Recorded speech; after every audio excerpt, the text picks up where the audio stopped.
Привет, друзья! Почему Меркель ушла на самом деле? Кто же ее заставил? В 2021 году Ангела Меркель покинула пост Германии, завершив 16-летнее правление. Ее уход стал кульминацией политической карьеры, но что стояло за этим решением? Были ли это ее собственные амбиции или давление извне? Давайте разберемся. Ангела Меркель пришла к власти в далеком 2025 году и оставалась канцлером Германии рекордные 16 лет. За это время она заработала репутацию железной леди Европы, особенно на фоне экономического кризиса, миграционного наплыва 2015 года и пандемии COVID-19. Однако в 2017-2018 годах ее политическая устойчивость начала заметно ослабевать. Основная причина – это усталость избирателей от одной и той же фигуры у власти.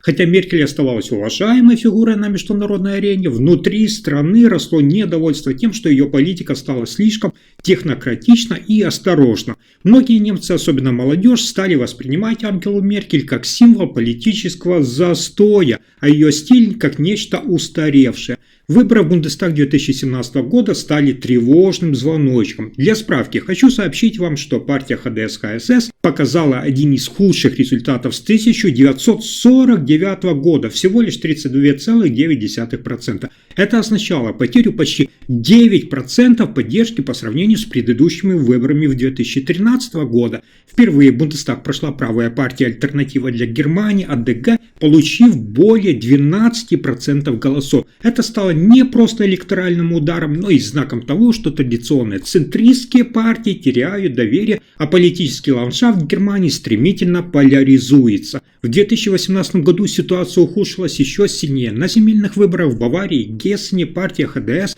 получила исторически низкие результаты. В Баварии союзная партия ХСС потеряла абсолютное большинство, а в Гессене ХДС едва удержала первое место, потеряв 11% по сравнению с предыдущими выборами.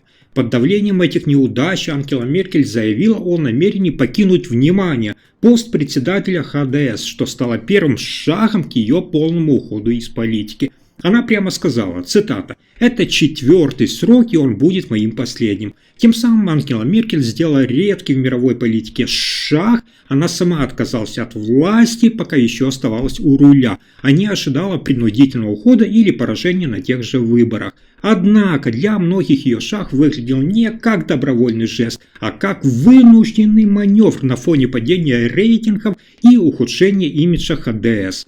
Партия теряла электорат как с левого, так и с правого фланга. Одни критиковали Меркель за чрезмерную центристскую гибкость, другие за мягкость и компромиссность. В итоге ХДС оказалась в позиции партии, которая перестала вдохновлять, но все еще держалась по инерции. Таким образом, политический контекст 2017 и 2018 годов стал отправной точкой, где стало уже ясно, эра Меркель подходит к концу не потому, что она этого хочет, а потому, что политическая реальность больше не на ее стороне. Несмотря на имидж железной и прагматичного лидера, Ангела Меркель в последние годы своего правления столкнулась с серьезными внутренними проблемами и в самой партии ХДС, которые также повлияли на ее решение уйти. Хочу для вас сделать акцент на том, что тогда внутри партии ХДС было глубокое идеологическое размежевание. Под руководством Ангелы Меркель партия сместилась в центр, а в некоторых вопросах даже влево. Например, она отказалась от атомной энергии после аварии в Фукусиме, провела либерализацию рынка труда, поддержала однополые браки и, самое главное, открыла границы для беженцев в 2015 году. Это вызвало острое недовольство со стороны консервативного крыла ХДС и партнеров по ХСС, особенно в Баварии. Министр внутренних дел неоднократно критиковал миграционную политику Ангелы Меркель, называя ее ошибочной и обвиняя в росте правого популизма в стране. В какой-то момент конфликт между ним и Ангелой Меркель стал только острым, что пресса говорила, что коалиция находится на грани развала. Кроме того, внутри самой ХДС стали появляться новые фигуры, претендующие на лидерство. В первую очередь это Фридрих Мерц, который открыто критиковал курс Ангелы Меркель и призывал вернуть партию к традиционным ценностям. Он предлагал более жесткую экономическую политику, усиление обороны и ограничение миграции. Его поддержала значительная часть партийных активистов, уставших от мягкого стиля Меркель.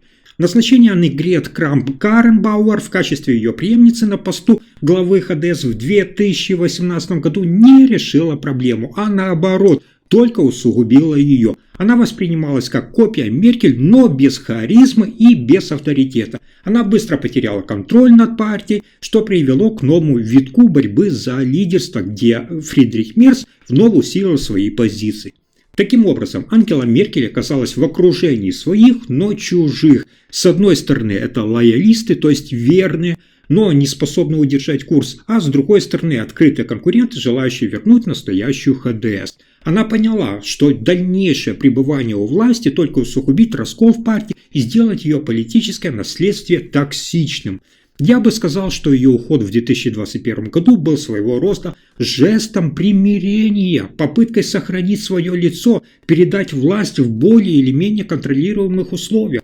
Но, по сути, он стал результатом многолетнего давления изнутри, когда даже ближайшие соратники стали смотреть в сторону других лидеров. В конце концов, Ангела Меркель поняла, ее стиль управления и ее эпоха больше не соответствуют запросам времени. Чтобы партия выжила, ей нужно было уйти. Также время правления Ангелы Меркель совпало с очень нестабильным политическим климатом как внутри Германии, так и в Европе. Одним из самых острых моментов стала миграционная политика. В 2015 году, когда Германия приняла более миллиона беженцев, Меркель получила как поддержку, так и критику. С одной стороны, ее политика по приему мигрантов была признана как бы гуманитарной и проявлением лидерства, но с другой привела к росту недовольства в обществе и усилению правых движений. Партнеры по коалиции, в частности, это партия Свободно-демократическая партия и Баварская ХСС, стали все чаще высказывать свое недовольство по поводу миграционной политики Ангелы Меркель, которая, по их мнению, угрожала социальным и экономическим интересам Германии. Кроме того, социал-демократическая партия СДПГ, с которой Меркель заключила коалицию, напомню, в 2017 году, все больше критиковала ее за недостаточную решительность в ключевых социальных вопросах, таких как, например, реформа здравоохранения, пенсионной системы и налогообложения. Одновременно с этим растущее влияние правой партии «Альтернатива для Германии» АДГ заставляло Меркель и ее союзников защищать традиционные ценности Германии, но они не могли дать четкий ответ на волны евроскептицизма и протестов. Неспособность эффективно ответить на вызовы миграции и экономического кризиса привели к снижению ее популярности как внутри страны, так и на всей международной арене. Все это создало политическую атмосферу, в которой союзники Меркель стали все чаще требовать от нее кардинальных изменений в политике. Давление с их стороны усиливало осознание, что ее правление достигло предела. Это также ускорило процесс подготовки к уходу. Интересно то, что в уходе Меркель сыграли не только внешнее давление, но и ее личные взгляды на политику и ее собственное место в немецкой истории. Меркель всегда оставалась человеком, который стремилась к стабильности, и, по ее словам, стабильность в политике была для нее важнее всего. Она видела свою задачу не столько в решении всех проблем сразу, сколько в поддержании порядка и преемственности. Это была важной частью ее политической философии. Однако к концу ее правления она поняла, что в нынешних условиях стабильности уже не является достаточной. В условиях растущего недовольства и поляризации в немецком обществе Меркель осознала, что ее присутствие на посту канцлера может начать затруднять процесс перемен. Партия ХДС нуждалась в новом лидере, который мог бы предложить не только стабильность, но и новую стратегию, которая могла бы ответить на вызовы времени. Тем более, что, как она сама призналась, ее долгосрочная роль в политике Германии становилась все более неопределенной. Оставаться на посту в то время, когда партия теряет популярность, а оппозиция, наоборот, усиливается, было бы не только политически нецелесообразно, но и морально сложно. Меркель не желала рисковать тем, что ее возможное продолжение в качестве канцлера приведет к еще большему расколу в партии и социальной нестабильности Германии. Хочу для вас отметить, что ее решение также было связано с желанием обеспечить плавную передачу власти. Например, в 2018 году она заявила о своем намерении уйти из поста председателя ХДС, а затем с поста канцлера в 2021 году, что и позволило ее преемникам подготовиться и организовать политическую кампанию. Меркель понимала, что Германия и ХДС нуждаются в новой волне лидерства, чтобы сохранить долгосрочную политическую стабильность и восстановить доверие общества. Кроме того, ее решение об уходе было обусловлено и личной усталостью и желанием уйти на пике своей карьеры, не став пожилым политическим лидером, чей уход был бы связан с катастрофическими последствиями для всей Германии. Меркель предпочла оставить после себя положительное наследие и не стать тем, кто будет ассоциироваться с кризисом и неэффективностью в последние годы.